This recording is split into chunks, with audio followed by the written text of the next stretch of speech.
ನಿಮಗೆ ಉತ್ತರ ಕರ್ನಾಟಕದ ಪೂರಿ ಮತ್ತು ಬೆಳಗೆರೆ ಚಟ್ನಿನ ಮಾಡೋದನ್ನ ಹೇಳ್ಕೊಡ್ತೀನಿ. ಬನ್ನಿ ನೋಡೋಣ. ಇವಾಗ ನಾನು ಒಲೆನ ಹಚ್ಕೊತಾ ಇದ್ದೀನಿ ಚಟ್ನಿ ಮಾಡಲಿಕ್ಕೆ.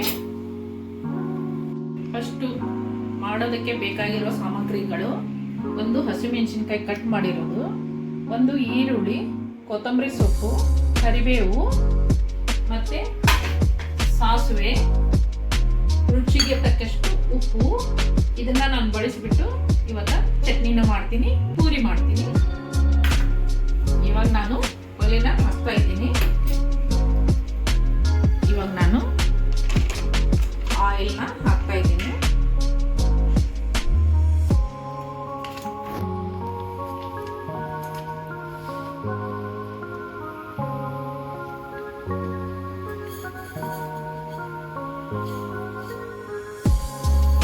ಫಸ್ಟ್ ನಾನು ಸಾಸಿವೆನ ಹಾಕೋತಾ ಇದ್ದೀನಿ.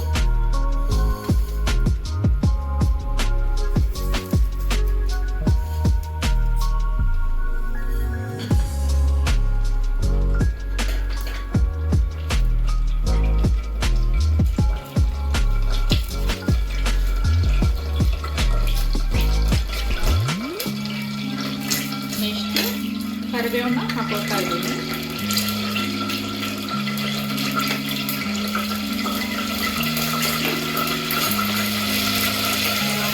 ಹಸಿಮೆಣಸಿನಕಾಯಿನ ಹಾಕ್ತಾ ಇದ್ದೀನಿ.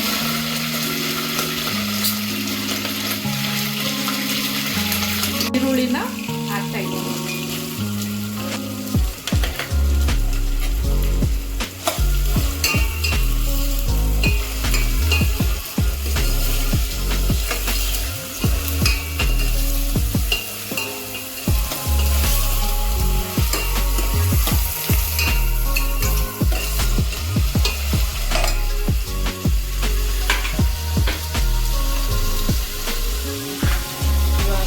ರುಚಿಗೆ ತಕ್ಕಷ್ಟು ಉಪ್ಪನ್ನ ಹಾಕೋತಾ ಇದ್ದೀನಿ.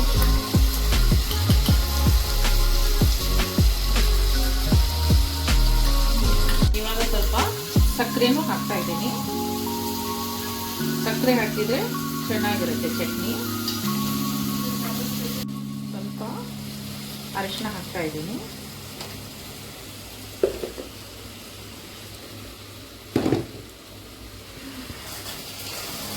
ಇದನ್ನ ಚೆನ್ನಾಗಿ ಎಣ್ಣೆಯಲ್ಲಿ ಬೇಯಿಸ್ತಾ ಇದ್ದೀನಿ.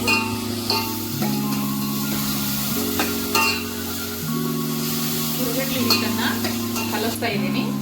ಈ ಚಟ್ನಿ ಸ್ಪೆಷಾಲಿಟಿನೇ ಅದು, ಹಾಗಾಗಿ ನಾನು ಅದನ್ನ ಆಲ್ರೆಡಿ ಕಲಿಸ್ತಾ ಇದ್ದೀನಿ. ಇವಾಗ ಆಗಿದೆ. ಇವಾಗ ಈ ಹುರುಗಡ್ಲೆ ಕಲಿಸಿರುವಂಥದನ್ನ ಇದಕ್ಕೆ ಹಾಕ್ತಾ ಇದ್ದೀನಿ. ಹಾಕಿದ ನಂತರ ಇದನ್ನ ಕುದಿಸಬಾರ್ದು ಯಾವುದೇ ರೀತಿ, ಹಾಗೆ ಹಸಿದೇ ಇರಬೇಕು. ಈ ರೀತಿ ತಿನ್ನೋದಕ್ಕೆ ಚೆನ್ನಾಗಿರುತ್ತೆ. ನಾನು ಸ್ಟೋವ್ನ ಆಫ್ ಮಾಡಿದ್ದೀನಿ. ಇವಾಗ ನಾನು ಮೇಲ್ಗಡೆಯಿಂದ ಕೊತ್ತಂಬರಿ ಸೊಪ್ಪನ್ನ ಹಾಕ್ತಾ ಇದ್ದೀನಿ.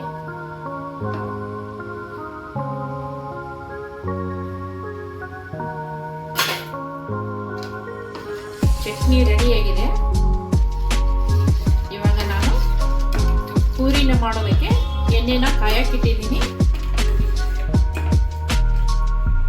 ಈಗ ನಾನು ಪೂರಿ ಮಾಡೋದಕ್ಕೆ ಸ್ಟಾರ್ಟ್ ಮಾಡ್ತೀನಿ. ಕಲಸಿ 1 ಗಂಟೆ ನೆನೆ ಇಟ್ಟಿದ್ದೆ. ಇವಾಗ ಪೂರಿ ಮಾಡೋದಕ್ಕೆ ಸ್ಟಾರ್ಟ್ ಮಾಡ್ತೀನಿ. ಹಿಟ್ಟು ಕಲಿಸ್ಬೇಕಾದ್ರೆ ಒಂಚೂರು ಎಣ್ಣೆ, ಒಂದು ಚಿಟಿಕೆ ಉಪ್ಪು, ಸ್ವಲ್ಪ ಸೋಡಾನ ಬೆರೆಸಿ ಕಲಸಿಟ್ರೆ ಪೂರಿ ಚೆನ್ನಾಗಿ ಉಬ್ಬುತ್ತೆ ಮತ್ತು ಚೆನ್ನಾಗಿ ಬರುತ್ತೆ. ಬಾಯಲ್ಲಿ ತಿನ್ನೋದಕ್ಕೂ ಸ್ಮೂತ್ ಆಗಿರುತ್ತೆ. ಆ ಕಾರಣದಿಂದ ನಾನು ಒಂಚೂರು ಇವನ್ನೆಲ್ಲ ಆ್ಯಡ್ ಮಾಡಿರ್ತೀನಿ.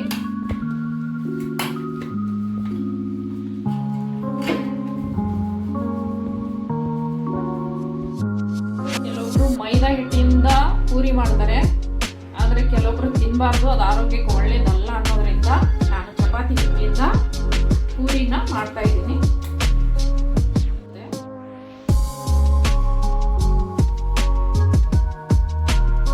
ಸಣ್ಣದಾಗಿ ಉಳ್ಳಿಗಳನ್ನ ಮಾಡ್ತಾ ಇದ್ದೀನಿ. ಇವಾಗ ನಾನು ಪೂರಿ ಮಾಡೋದಕ್ಕೆ ಸ್ಟಾರ್ಟ್ ಮಾಡಿದ್ದೀನಿ.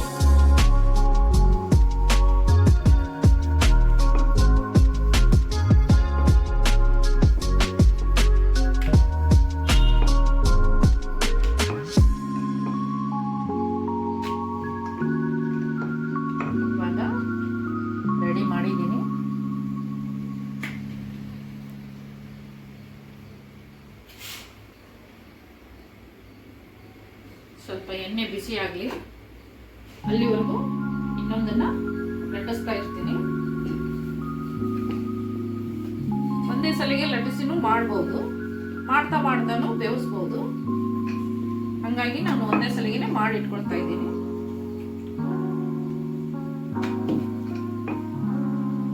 ಪೂರಿನ ರೆಡಿ ಮಾಡಿ ಲಟ್ಟಿಸ್ಕೊಂಡು ಇಟ್ಕೊಂಡಿದ್ದೀನಿ. ಇವಾಗ ಕರಿಯೋದಕ್ಕೆ ಸ್ಟಾರ್ಟ್ ಮಾಡ್ತೀನಿ.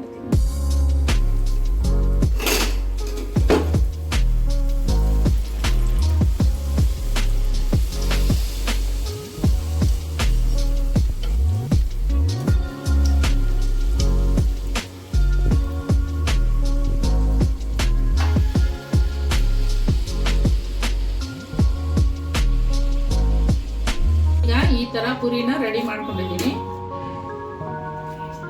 ಸರ್ವ್ ಮಾಡ್ತಾ ಇದ್ದೀನಿ. ಈಗ ಟೇಸ್ಟ್ ಹೇಗಿದೆ ಅಂತ ತಿಳಿಸ್ಕೊಡ್ತೀನಿ. 5-10 ನಿಮಿಷದಲ್ಲಿ ರೆಡಿ ಮಾಡ್ಕೊಳ್ಳುವಂತ ಇಂಗ್ರೀಡಿ. ನೀವು ಇದನ್ನ ಟ್ರೈ ಮಾಡ್ಬೋದು. ಬೆಳಗ್ಗೆ ಬ್ರೇಕ್ಫಾಸ್ಟಿಗೆ ಬೇಗ ಆಗುತ್ತೆ. ಅರ್ಜೆಂಟ್ನಲ್ಲಿ ಇರೋರು ಇದನ್ನ ಮಾಡ್ಕೋಬಹುದು, ಚೆನ್ನಾಗಿರುತ್ತೆ. ಇವಾಗ ನಾನು ಟೇಸ್ಟ್ ಮಾಡ್ತಾ ಇದ್ದೀನಿ. ಹೇಗಿದೆ ಅಂತ ನಾನು ತಿನ್ಬಿಟ್ಟು ನಿಮ್ಗೆ ಹೇಳ್ತೀನಿ. ನೀವು ಮನೆಯಲ್ಲಿ ಮಾಡೋದಕ್ಕೆ ಟ್ರೈ ಮಾಡಿ, ತಿಂದು ನೋಡಿ. Super. Thank you for watching.